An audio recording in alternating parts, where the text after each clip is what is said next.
शेतकरी मित्रांनो, राम राम. जय जिजाऊ, जय शिवराय, जय शंभूराजे. हवामान विभागाने आज देखील राज्यातील काही भागात रेड अलर्ट दिलाय. तो कोणत्या भागांना दिलाय हे जाणून घेण्याआधी महत्त्वाच्या सूचनावर एक नजर टाकू. सर्व शेतकरी बांधवांना सूचित करण्यात येते की आज देखील राज्यातील काही जिल्ह्यांना रेड अलर्ट देण्यात आला आहे. हवामान विभागाने दिलेल्या अंदाजानुसार पुढील काही दिवस राज्यातील बहुतांश भागात अतिशय जोरदार पावसाचा अंदाज आहे. त्यामुळे शेतकऱ्यांनी काळजी घ्यावी. जे भाग सुटले त्या भागात देखील या दरम्यान पाऊस होऊ शकतो. नमस्कार, मी डॉक्टर मच्छिंद्र बांगर. महाराष्ट्रातील आणि देशातील हवामान परिस्थिती संदर्भात ताजा अंदाज देणारे आपण या ठिकाणी बघतो. विदर्भाच्या दिशेने एक कमी दाबाचं क्षेत्र या भागात विकसित होते आणि याही भागात लगेचच दुसऱ्या कमी दाबाची देखील शक्यता आहे. दरम्यान या ठिकाणी एक ट्रफ आहे जी कोस्टल कर्नाटक कोकण याला पॅरलल आहे. मुख्य जो प्रभाव आहे मान्सूनचा तो जवळपास उत्तर भारतापर्यंत पोहोचला आहे आणि मान्सूनला पुढे सरकण्यास त्यामुळे आता अनुकूल वातावरण तयार होईल. गुजरातचा थोडा पश्चिम उत्तर भाग आणि राजस्थानचा पश्चिम भाग या ठिकाणी मान्सून पोहोचायचा बाकी मान्सूनने देशात मोठी प्रगती केल्यामुळे देशातील पावसाचं प्रमाण वाढलं आहे. ज्यांनी या चॅनलला सबस्क्राईब केलं नसेल, दररोज व्हिडिओ बघतात, त्यांनी देखील या चॅनलला सबस्क्राईब करायचा प्रयत्न करा की जेणेकरून तुम्हाला दररोजचं नोटिफिकेशन येईल आणि तुम्हाला नवीन अपडेट हवामानाविषयी समजेल. काल झालेल्या मान्सूनच्या प्रगतीचा विचार करता बऱ्याच भागामध्ये मान्सूनने प्रगती केली आहे. जुलै जसाही सुरू झाला तशी प्रगती सुरू झाली पश्चिमेकडून आपण या ठिकाणी बघतो. त्यानंतर अतिशय जलद गतीने मान्सून ज्या ठिकाणी साधारण 5 तारखेला पोहोचतो त्या ठिकाणी त्याच्या अगोदरच पोहोचलेला आहे. आज देखील मान्सून आणखी एरिया कव्हर करेल आणि अवघ्या 2 ते 3 दिवसामध्येच म्हणजे 5 ते 8 तारखेच्या दरम्यान जो काही निर्धारित तारीख आहे त्या तारखेपर्यंत मान्सून संपूर्ण भारत व्यापेल असा अंदाज आहे. पाऊस कुठे झाला आहे हे आपण जर बघितलं तर सर्वाधिक पाऊस हा कोकण किनारपट्टीला झाला आहे. आपल्याला सध्या आपण कुठलाही मॅप बघितला तर त्या मॅपमध्ये या ठिकाणी आपल्याला पाऊस कमी दिसतोय. तर या ठिकाणच्या पावसामानाचा प्रभाव सुद्धा या 4-5 दिवसामध्ये वाढणार आहे आणि आपण बघतो सातत्याने विदर्भात पाऊस वाढलेला आहे, मराठवाड्याच्या पूर्व भागात पाऊस वाढलेला आहे, कोकण आणि घाटमाथ्यावर पाऊस वाढलेला आहे. केवळ पर्जन्य छायेच्या प्रदेशामध्ये पाऊस कमी आहे. आपण भारतीय हवामान खात्याच्या वॉर्निंग बघत असतो. आपण दररोज कुलाबा विच्छेळच्या वॉर्निंग बघत नाहीत आणि शेवटी भारतीय हवामान खात्याने काय वॉर्निंग दिल्यात तर आपल्याला आज 2 तारखेला उत्तर महाराष्ट्र, मध्य महाराष्ट्र, पश्चिम महाराष्ट्र आणि कोकण रेड अलर्ट देण्यात आलेला आहे. आणि रेड अलर्ट तेव्हाच दिला जातो जेव्हा खबरदारीच्या उपाययोजना कराव्या लागतात. विदर्भामध्ये देखील ऑरेंज अलर्ट देण्यात आलेला आहे. त्यामुळे एकूणच महाराष्ट्रामध्ये आज पावसाळी दिवस आहे.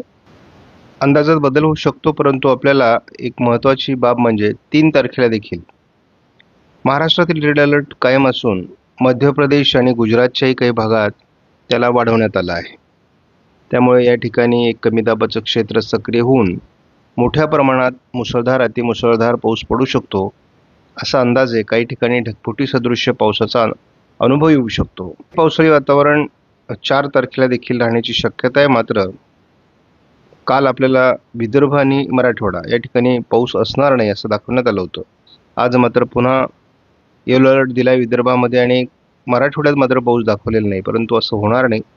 मराठवाड्यातही पाऊस होणार आहे. या ठिकाणी रेड अलर्ट महाराष्ट्रातला कायम आहे, पण विदर्भ मराठवाड्यात पाऊस उघडण्याचे संकेत देण्यात आलेत, परंतु असं काही होणार नाही, पाऊस पडणार आहे. आपण या ठिकाणी अतिवृष्टीची शक्यता जवळपास नंदुरबार, जळगाव, धुळे, नाशिक, महाराष्ट्र अहिल्यानगरचा पश्चिमी भाग, छत्रपती संभाजीनगरचा पश्चिमी भाग, बुलढाण्याचा पश्चिमी भाग आणि संपूर्ण कोकण, पुणे, सातारा, सांगली, कोल्हापूरचा पश्चिमी भाग, ज्याला आपण घाटमाथा म्हणतो, या ठिकाणी सुद्धा अतिवृष्टीची शक्यता आहे. विदर्भातील प्रभाव थोडा कमी होईल असं दिसतंय, परंतु अजून पावसाचं वातावरण तयार व्हायचंय.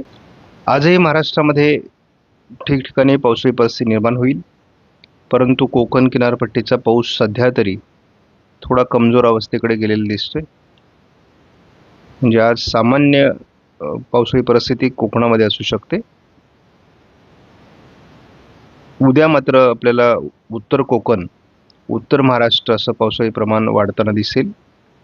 महाराष्ट्रामध्ये जो पावसाचा प्रभाव आहे तो 4 तारखेलाही कोकणात वाढणार आहे. आणि या जे कमी दाबाचं क्षेत्र आपल्याला दिसतंय त्यामुळे एक जी ट्रप तयार झालेली आहे, म्हणजे आपल्याला साधारणपणे या ठिकाणी एक कमी दाबाची चक्राकार स्थिती दिसते आणि त्याच वेळेस ती या ठिकाणी एक दिसते. यामध्ये जी ट्रप आहे, या ट्रपमध्ये पावसाळी परिस्थिती आहे. त्यामुळे महाराष्ट्रावर किती त्याचा प्रभाव होतो आपल्याला बघायचं आहे. महाराष्ट्रामध्ये याचा मोठा परिणाम आपल्याला 4 तारखेला जाणवू शकतो. आणि यामध्ये खास करून नाशिक जिल्हा, धुळे जिल्हा, जळगाव, छत्रपती संभाजीनगरचा काही भाग, अहिल्यानगरचा पश्चिमी भाग, पुणे, सातारा, कोल्हापूर आणि संपूर्ण कोकण किनारपट्टी या ठिकाणी याचा मोठा प्रभाव जाणवण्याची शक्यता आहे. हे क्षेत्र यापूर्वी फिरून फिरून महाराष्ट्रावर येईल असं दाखवण्यात आलेलं होतं. आज मात्र ते गुजरातकडे सरकण्याची शक्यता दाखवण्यात आलेली आहे. त्यामुळे 6 तारखेपर्यंत त्याचा प्रभाव कमी व्हायला लागेल. केवळ उत्तर महाराष्ट्रावरच याचा जास्त परिणाम होईल. महाराष्ट्रातील उर्वरित जिल्ह्यांमध्ये याचा प्रभाव मॉडेलने कमी दाखवला आहे. 8 तारखेला ते उत्तरेला सरकून जाईल, म्हणजे मध्य प्रदेश, गुजरातकडे ते सरकणारे, राजस्थानकडे. आणि महाराष्ट्रातील पाऊस 9 तारखेपासून बऱ्याच प्रमाणात कमी होईल. 9 तारखेपासून 12 तारखेपर्यंत महाराष्ट्रात पावसाचं प्रमाण कमी होईल. 12 तारखेला थोडं पूर्व विदर्भात पावसाचं प्रमाण असण्याची शक्यता आहे. साधारण 13 तारखेलाही ते असेल. पण 14 तारखेला पुन्हा एकदा पश्चिम किनारपट्टी सक्रिय होईल आणि पुन्हा पावसाळी वातावरणाचे संकेत वाढतील. शेतकरी मित्रांनो, राम राम. आपण कालच्या काही कमेंटची उत्तरे घेणार आहोत. त्यामुळे आपले काही प्रश्न असतील तर कमेंटमध्ये नक्की विचारा. पुढील व्हिडिओमध्ये त्या प्रश्नांचे योग्य ते उत्तर देण्याचा नक्कीच प्रयत्न केला जाईल. तर अहिल्यानगर जिल्ह्यामधून 2 प्रश्न. त्या अहिल्यानगर जिल्ह्यातील राहता तालुक्यात पाऊस नाही तर तिथे केव्हा पडेल. आणि दुसरा एक प्रश्न, आता अहिल्यानगर जिल्ह्यात फक्त ढगाळ हवामान तयार होत आहे आणि पाऊस येत नाही. तर असं नाही मित्रांनो, बऱ्याच भागामध्ये मी तुम्हाला कालच्या व्हिडिओमध्ये सांगितलं की बऱ्याच भागामध्ये पाऊस होत आहे आणि काही असे भाग आहेत की तिथे पेरणी योग्य पाऊस अजून सुद्धा झालेला नाही. तर अहिल्यानगर जिल्ह्याचा अंदाज सर्वप्रथम आपण पाहून घेऊ. आणि सुरुवातीला सांगतोय मॉडेल बेस अंदाज असतात, यामध्ये बदल होऊ शकतो, याची देखील सर्व शेतकऱ्यांनी नोंद घ्यावी.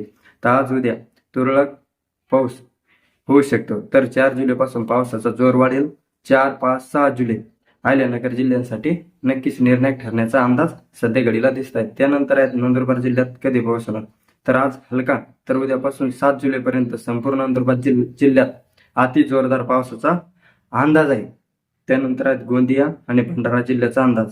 तर आज उद्या हलक्या ते मध्यम पावसाचा अंदाज या जिल्ह्यांना आहे. त्याचबरोबर सद्यस्थितीत या जिल्ह्यांना 7 जुलैपर्यंत हलक्या ते मध्यम पावसाचाच अंदाज सध्या दिसत आहे.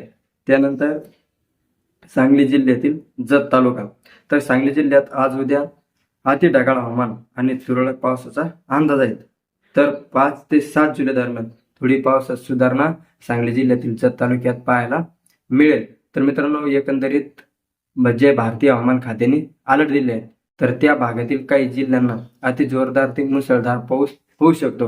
पण राज्यातील बरेच भाग या पावसातून वंचित राहण्याचा देखील अंदाज सध्या दिसत आहेत, जिथे अति कमी पावसाची शक्यता या दरम्यान आहे. बऱ्याच ठिकाणी राज्यात मुसळधार पाऊस झाला, नदी नाल्यांना पाणी देखील आले.